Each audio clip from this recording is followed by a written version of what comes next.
All right, eighth grade, I'm back. I didn't get to finish what I wanted to say in the last video, so I know it got cut off there at the end. I'm going to just pick up kind of where I left off, and then we're going to do the last 3 slides of section 3 in this video. So we're not going to get to Indian removal, but we are going to talk about the Jackson presidency up to that point, as well as how the era of good feelings came to an end and was replaced by the age of Andrew Jackson. So anyways, in the last video, I ended by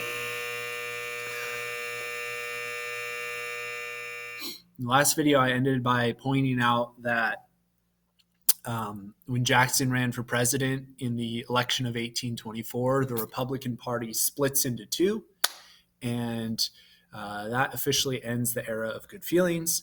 Jackson's supporters form the Democrat Party, and this is the same Democrat Party that exists today, right? So Joe Biden or Bernie Sanders, probably Joe Biden, who's going to be the presidential nominee for the Democrat Party. This is the same Democrat Party that forms around Andrew Jackson.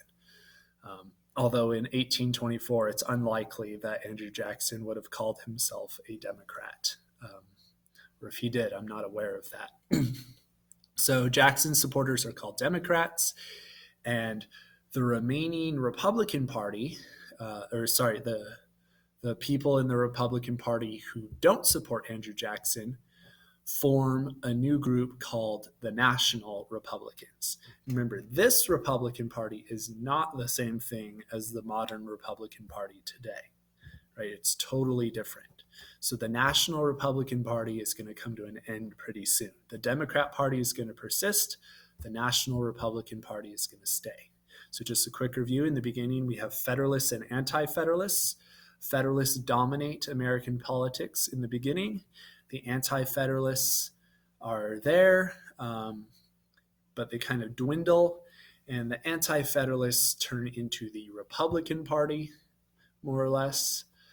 The Federalist Party dies out, basically, with the War of 1812. Remember, they were threatening to secede from the Union. Of course, there's still a lot of Federalists in the judicial branch, so the Supreme Court is still dominated by Federalists.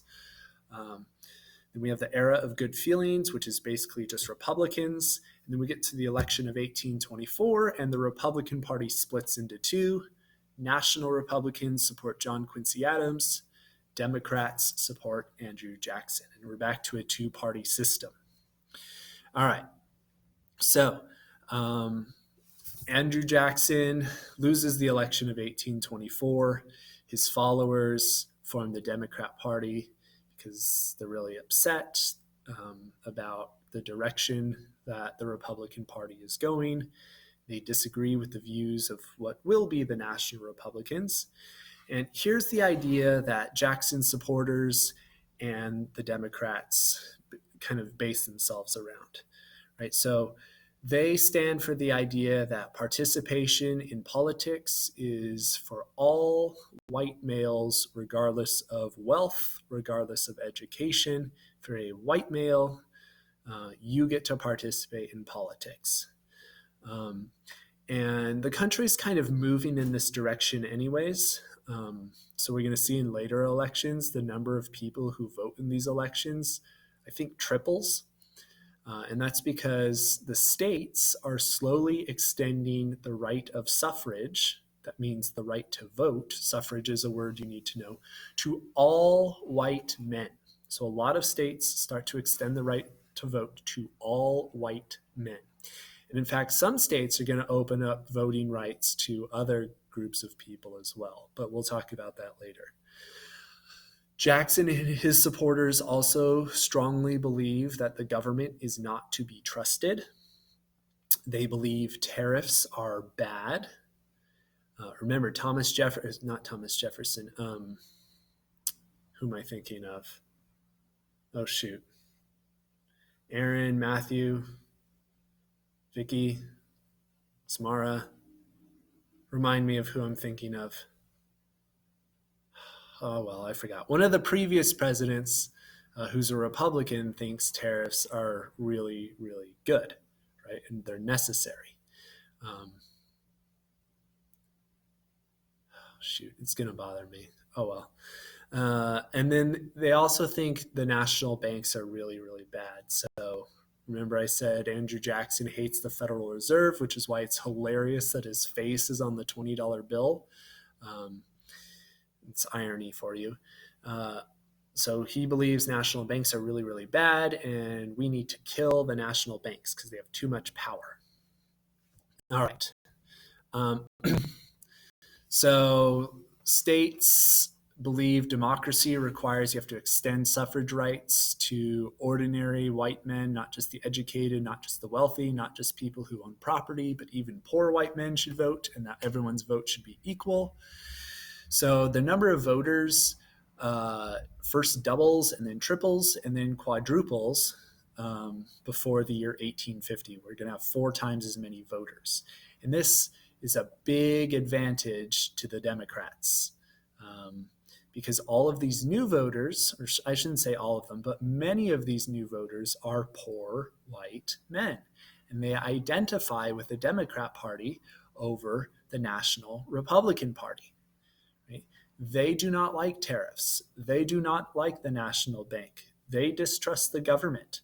They like Andrew Jackson, who they think is kind of like their hero. He's like them, right? He was poor.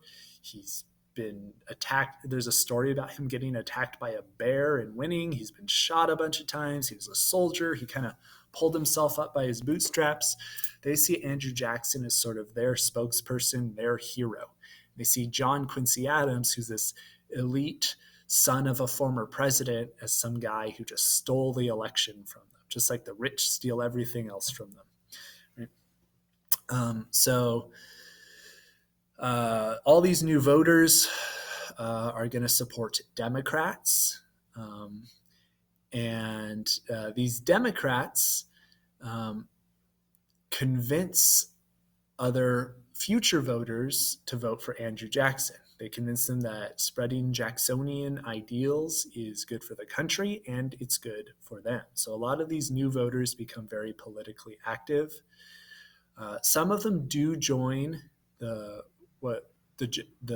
John Quincy Adams side of the party, but most of them go to support Jackson. And we have a reemergence of the two-party system.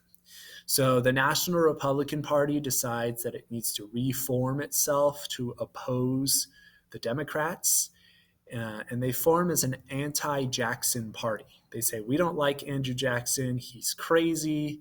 He's too racist. Not that this new party had great racial views either, but they just thought Andrew Jackson was too extreme in his racial views. And this new party, the anti-Jackson party, is called the Whig Party. WHIG, the Whig Party. Another big change that happens is states are going to change the way they choose members of the Electoral College.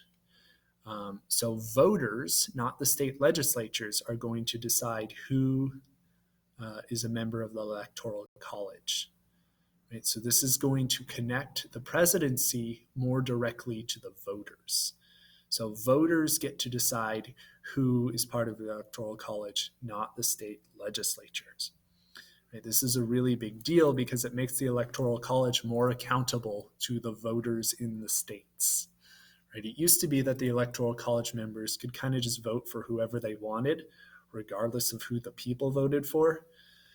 This change in a lot of state laws made these voters accountable to the people.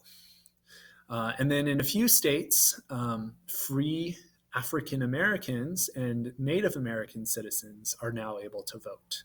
Right? As early as the 1820s, a few states start to allow men who are free, who are non-white, to vote, as long as they're citizens. Another change that happens is political parties begin to nominate presidential candidates in conventions. So conventions are open to hundreds or thousands of people who can show up and tell their party who they want to be the nominee for president. right? Before, it used to be like meetings of very elite, wealthy, educated men who would have like small conferences to choose the person who's going to be their nominee. Conventions say everyone gathers and gets to whoever just shows up gets to decide who the nominee is going to be. All right, so we'll talk about this last slide.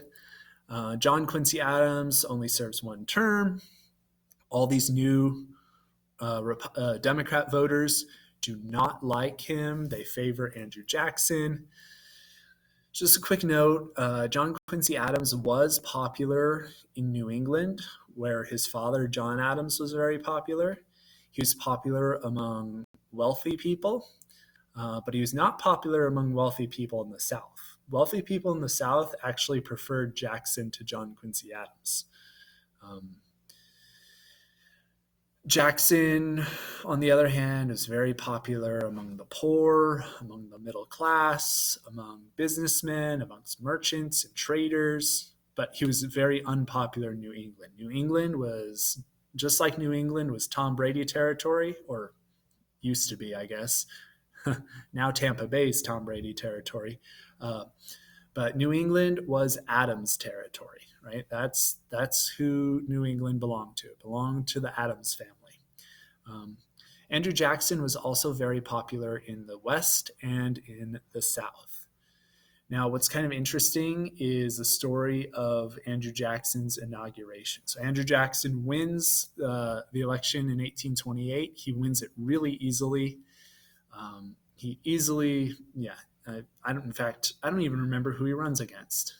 If it's John Quincy Adams or if he runs against Henry Clay, I forget. But whoever he runs against, he wins it really easily.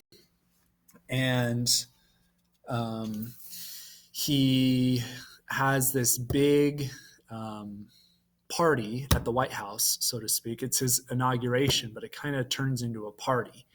And he wants to use his inauguration to demonstrate that his victory as president shows that in America, the poor can achieve great things. It's a victory for the common man. It's a victory for the poor farmer against the elite, aristocratic type business person from New England. Right? What ends up happening is a crowd of 20,000 people go to the White House and they just start partying. Right? They're drinking, they're boozing, they're playing music, and they inflict massive, massive damage on the interior of the White House and on the White House lawn. They party for a really long time, and they just tear it up. And a lot of sort of more buttoned up people in Washington, members of Congress, and especially members of the Supreme Court, get really upset and really offended by this behavior. And there's going to be a lot of tension between the elites and Andrew Jackson when he enters office, right? So when Thomas Jefferson entered office, remember, Thomas Jefferson had a lot of enemies, but Thomas Jefferson tried to pave things over with his enemies and make friends with them. Andrew Jackson said, basically flipped them the bird and said, he didn't care what they thought about him. And he showed what he thought about them by throwing this massive party at the White House when he got inaugurated. All right, so we're going to stop there. Tomorrow we will talk about Indian removal, and I guess that's it. See you later, 8th grade. From the 100-Acre Hood, it's Mr. Bruce. I need to work on a catchphrase or something for this channel. All right. Have a good day.